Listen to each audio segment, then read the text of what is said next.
दोस्तों, लोरका यानी कि फेडेरिक गार्सिया लोरका, जिनका जन्म 1898 के बरस ग्रेनेडा में हुआ था।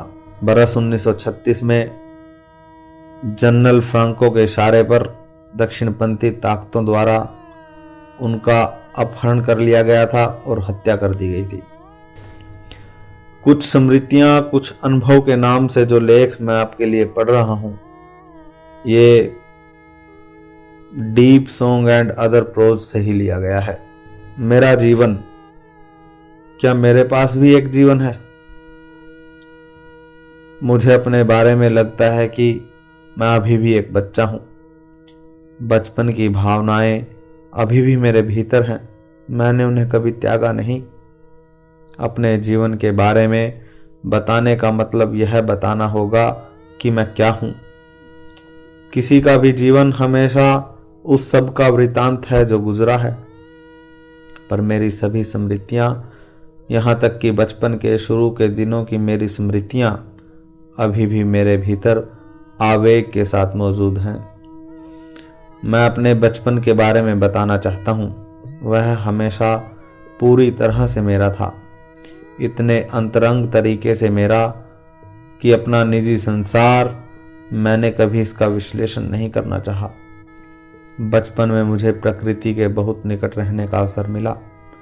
सभी बच्चों की तरह मैंने हर चीज को, कुर्सी टेबलों को, पेड़ों को, पत्थरों को उनका अपना व्यक्तित्व दिया।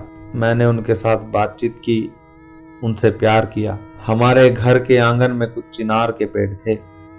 एक दोपहर मुझे लगा कि वे गा रहे हैं। हवा जब शाखों से गुजरती थी, उसकी स्वर लहरियां बदल जाती थी। मैंने जाना कि यह संगीत है। चिनार के पेड़ जब गाते थे, मैं घंटों वहां बैठा रहता था। एक दिन मुझे आश्चर्य हुआ कि कोई मेरा नाम पुकार रहा है। मैंने आसपास देखा, वहां कोई नहीं था। फिर यह आवाज कौन दे रहा था? मैंने देर तक कान लगाए रखा और पाया कि बूढ़े चिनार की शाखाएं एक अवसाद और एक रास्ता में एक दूसरे से रगड़ खा रही थी। मैं धरती को प्यार करता था। मेरी सारी भावनाएं मुझे धरती से जोड़ देती थी। मेरे बचपन की सबसे सुंदर स्मृतियों ने धरती का स्वाद चखा है। धरती ने, ग्रामांचल ने मेरे जीवन में महान चीजों को जन्म दिया है। कीड़े मकोड़ों और जानवरों और देहात के लोगों में थोड़े से लोग ही किसी तरह का संकेत पाते हैं। मेरी आत्मा उनकी संकेतात्मकता को बचपन के दिनों की तरह पकड़ सकती है। इसके बिना मैं एक परिणय ना लिख पाता। धरती से प्यार ही मेरे प्रथम कलात्मक अनुभव का आधार रहा है। इससे एक छोटा सा किस्सा जुड़ा हुआ है और बताना उचित भी होगा। शायद 1906 का समय था। मेरे गांव की धरती, जो किसानों की धरती थी, हमेशा उन काठ के हलों से जोती जाती थी जो मुश्किल से उसकी सतह को खुरच पाते थे। उस वर्ष कुछ किसानों को बिल्कुल नया ब्रेबेंट हल, मेरी स्मृति में यह नाम बखूबी अंकित है, मिला, जिसे 1900 की पेरिस की प्रदर्शनी में पुरस्कार मिल चुका था। मैं जिज्ञासाओं से भरा हुआ छोटा सा बालक था और मैं खेतों में उस शक्तिशाली हल के पीछे चल रहा था। यह देखना कितना सुंदर था कि हल का विशाल इस्पाती फाल धरती को चीरता चला जाता था और रक्त की जगह इसमें से जड़ें निकलती थीं। एक बार हल किसी ठोस चीज से टकराया और रुक गया।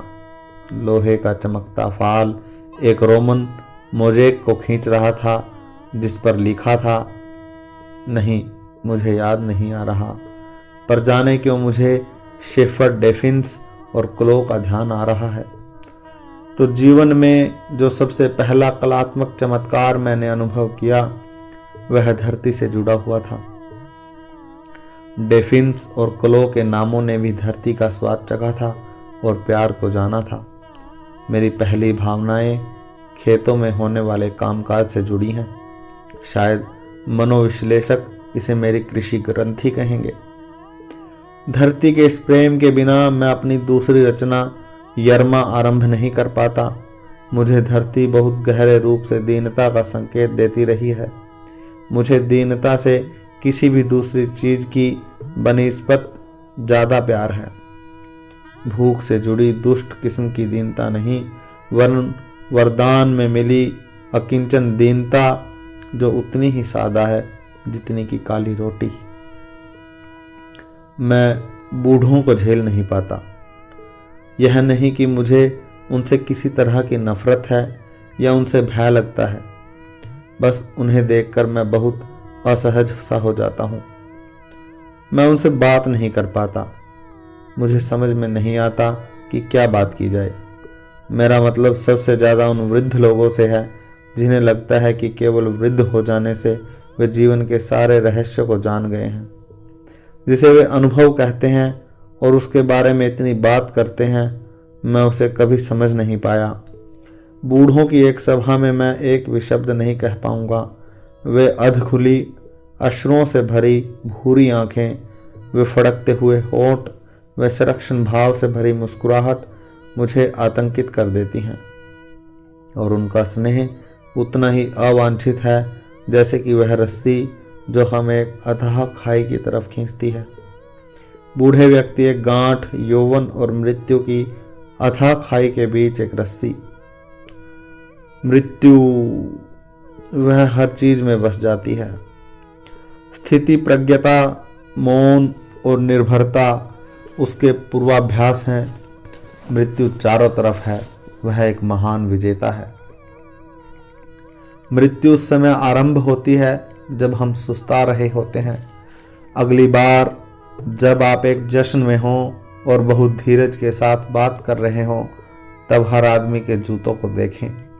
आप पाएंगे कि वे स्थिर हैं और भयावह रूप से स्थिर हैं। आप पाएंगे कि वे मूक हैं और शोक में डूबे हुए हैं। वे भावनाहीन वस्तुएं हैं, पूरी तरह से अनुपयोगी और अपनी आसन्न मृत्यु के एकदम निकट। जूते और पांव जब ठहरे हुए होते हैं तो उनका मृत्युबोध मुझे परेशान कर देता है। मैं ठहरे हुए पांवों की जोड़ी को देखता हूँ, उन्हें ऐसी दर्दनाक स्थिति में पाता हूँ जिसे सिर्फ वे ही जानते हैं, और मुझे लगता है कि 10, 20, 40 वर्ष और उसके बाद वे एक परम स्थिरता में चले जाएंगे, या शायद केवल कुछ मिनट बाद ही, शायद घंटे भर बाद ही। मृत्यु उनके भीतर पहले से मौजूद है। मैं जूते पहनने हुए सोने की बात सोच भी नहीं सकता। कुछ मूर्ख जूतों को पहने पहने सो सकते हैं। मैं अपने पाँव को देखता हूँ और यह एहसास होने लगता है कि मृत्यु मेरा टेटुआ दबा रही है। किसी के पाँव जब उसकी एड़ियों पर विश्राम कर रहे हों, तब उसके तलुओं को देखने से मुझे उन शवों की याद आती है जो मैंने बचपन में देखे थे। उन शवों के पांव ऐसे ही थे, एक दूसरे के निकट ठहरे हुए नए जूतों में। मौत के बारे में अभी इतना ही। यदि अचानक मैंने अपने सभी दोस्तों को खो दिया, यदि मैं घृणा और ईर्ष्या से घिरा हुआ होता, तो मैं जीत नहीं सकता था। मैं शायद संघर्ष भी न कर पाता। मेरे लिए इस बात का तनिक सा भी महत्व नहीं है। इसका महत्व केवल मेरे उन दोस्तों की वजह से है जो मैड्रिड में छूट गए या जो ब्यून आयर्स में बने। मैं जानता हूँ यदि मेरी किसी रचना का उपहास होगा तो उन्हें तकलीफ होगी। मुझे अपनी रचना के कारण नहीं, अपने दोस्तों की वजह से दुख होगा। ये मित्र ही हैं जिनकी वजह से मैं कुछ कर पाया। मैं कुछ कर पाया क्योंकि नहीं चाहता था कि मुझे जो प्यार और भरोसा मिला है उस पर आँच आए। जहाँ तक कला का प्रश्न है, मुझे सचमुच उन लोगों की कतई परवाह नहीं जो मुझे प्यार नहीं करते या जिन्हें मैं जानता नहीं। मेरा सबसे मार्मिक अनुभव यह अभी कल ही घटित हुआ।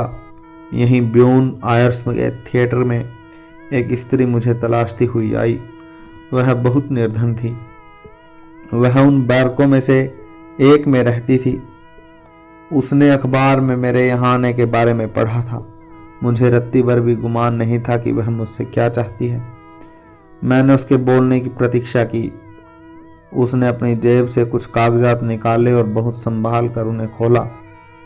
उसने मेरी आंखों में झांका और मुस्कुराने लगी, जैसे कि किसी बात को याद कर रही हो। फेडेरिको, भला किसने यह सोचा था फेडेरिको? और जब उसने छोटे से पैकेट को खोला तो उसमें एक पुराना पीला सा फोटोग्राफ था, किसी बच्चे का फोटोग्राफ। और यही चित्र मेरा सबसे हृदय स्पर्शी अनुभव था। क्या तुम इसे जानते हो फेडेरिको? नहीं, यह तुम हो जब तुम 1 साल के थे। मैंने तुम्हें जन्म लेते देखा है। मैं तुम्हारे माता पिता के घर के पास रहती थी। जिस दिन तुम्हारा जन्म हुआ, मैं और मेरे पति एक जश्न में जा रहे थे। हम लोग इस जश्न में नहीं जा सके क्योंकि तुम्हारी माँ की तबीयत ठीक नहीं थी। मैंने मदद की, तुम्हारा जन्म हुआ। तब तुम 1 साल के थे जब यह तस्वीर ली गई थी। देखो देखो तो यह गत्ता किस तरह से उखड़ गया है।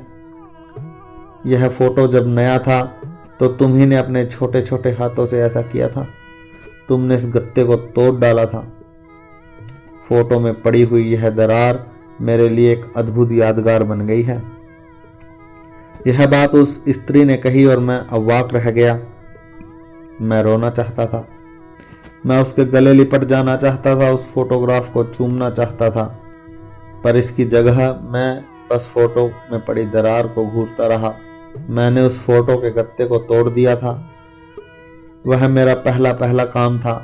मुझे मालूम नहीं कि अच्छा हुआ था या बुरा हुआ था, पर वह मेरा पहला काम था और वह काम मेरा था। आप यह अनुमान नहीं लगा सकते, जब मैं अपने नाम को इतने बड़े बड़े हरफों में पोस्टरों पर छपे देखता हूँ और ये पोस्टर जब सार्वजनिक स्थानों पर लगे रहते हैं तो मुझे कितनी शर्म आती है। मुझे लगता है जैसे मैं बड़ी उत्सुक भीड़ के सामने नंगा हूँ। मैं अपने नाम की नुमाइश को सहन नहीं कर पाता। हालांकि मुझे इसमें कुछ भी बुरा नहीं मानना चाहिए क्योंकि यह थिएटर की मांग है। मैंने सबसे पहले अपने नाम को इस तरह प्रचार पाते मैड्रिड में देखा था। मेरे मित्र मेरे पास आए और कहने लगे कि मैं प्रसिद्ध होता जा रहा हूँ, पर मुझे यह सब कुछ इतना अच्छा नहीं लगा। मेरा नाम हर सड़क और चौराहे पर था। लोग उस पर निगाह नहीं डालते थे और कुछ लोग उसे उत्सुकता से पढ़ते थे। यह मेरा नाम था। उसे एक कागज पर चिपका दिया गया था और दुनिया उसका इस्तेमाल कर रही थी। हालांकि इससे लोगों को बहुत प्रसन्नता हुई होगी, पर मुझे एक गहरे अवसाद ने घेर लिया था। ऐसा लगा मानो मेरा वजूद अब खत्म हो गया है, मानो कि कोई अन्य आदमी मेरे भीतर आकार ले रहा है। एक दुश्मन जो उन पोस्टरों में से मेरी ओर घूर रहा था और मेरे बोधेपन पर हंस रहा था। पर मित्रों, यह कुछ ऐसा था कि मैं इसके खिलाफ कुछ भी कर नहीं सकता था। धन्यवाद दोस्तों।